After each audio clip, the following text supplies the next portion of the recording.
Donald Trump or Kamala Harris? Trump. Yeah.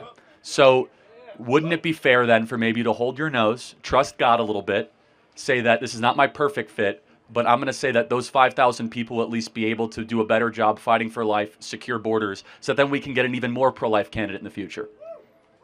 Yeah, that makes sense. God bless you. Thank you so much. Thank you. Starting off with this first clip, Charlie Kirk shuts up an angry debater by making him come down to the option of Kamala Harris or Donald Trump.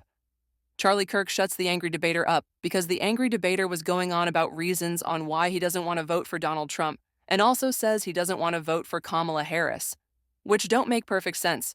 Charlie Kirk shows the angry debater many reasons on why he should vote for Trump and not give Kamala Harris a passive vote practically, to which Charlie Kirk shuts up the angry debater by making him choose a side. All right, Charlie, so here's my question. So this morning you tweeted that only 51% of people of faith plan to vote in this election, and you said that Christians shouldn't expect Trump to have a more Christian ethos if they aren't going to turn out for them. Does that sound about accurate?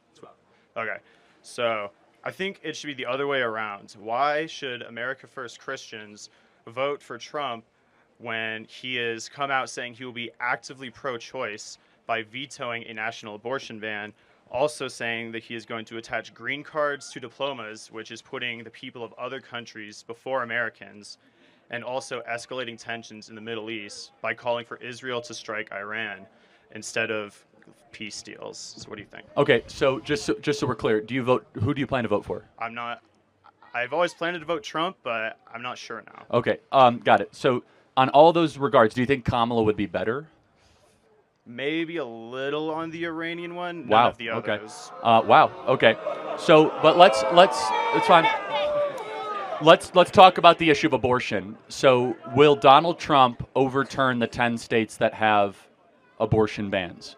No, but he did talk in favor of expanding pro-choice in Florida. Well, no, that's not true. Actually, he said he was going to vote against the abortion amendment. So that's not correct. Yeah. Kamala Harris will nationalize Roe versus Wade, which would overturn 10 pro-life laws that have gone into effect in 10 states.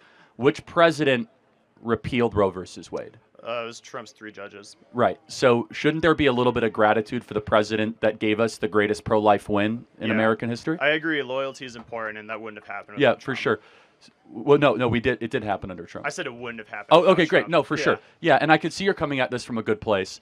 The angry debater starts off the debate with facts and knowledge as it seems. The angry debater brings up a tweet from Charlie Kirk that said only 51% of people of faith plan to vote, and therefore the Christians can't expect Donald Trump to support them and turn out for them due to this low number.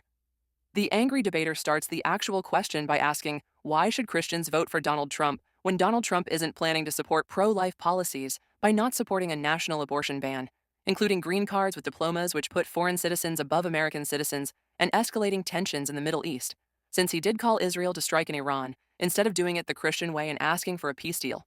Charlie Kirk shuts up the angry debater when he asked if he personally thought if Kamala Harris would be a better fit for the 2024 president, to which the angry debater admits that she would only be a little bit better for the Iranian situation, but not so much for the abortion situation. Charlie Kirk also shuts the angry debater up by giving him facts that Donald Trump is the better for the abortion situation, with Donald Trump doing the biggest pro-life help in history. Charlie Kirk also says that Kamala Harris is the complete opposite and will turn over almost a dozen pro-life choice policies, which is completely against what Charlie Kirk and the angry debater stand for. But let's look at what Trump did for the issues you cared about. Number one, on the green cards thing, he's clarified that, so that is not his stated position. Number two, you obviously care about the southern border and what's happening on the southern border. Under Kamala Harris, 10 million people have come across the country illegally. Under Donald Trump, border crossings were at an all-time low, right? Number two, when it comes to immigration, Donald Trump has always said that he wants Americans to be put first when it comes to employment and for jobs. But you asked about people of faith. If we do not show up in big numbers, politicians will read the script that we provide them.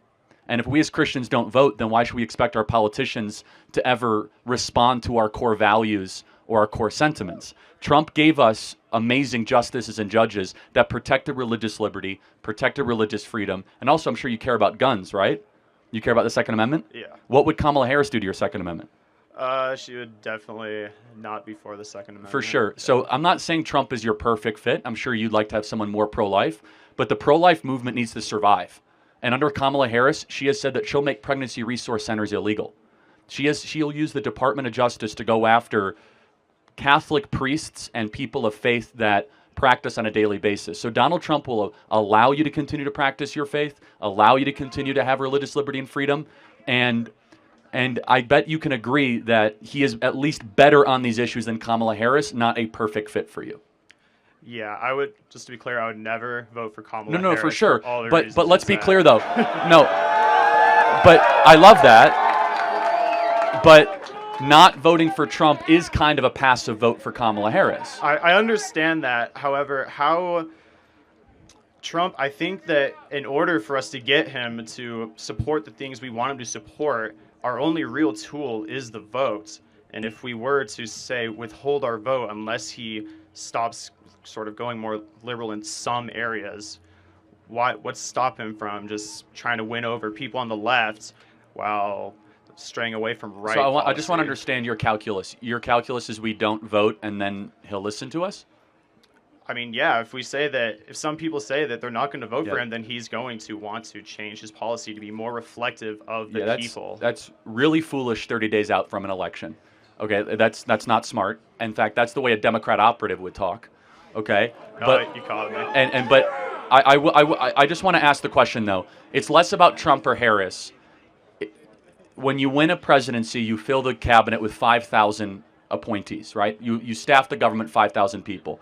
Which team of people would be a better fit for your worldview? Donald Trump or Kamala Harris? Trump. Yeah.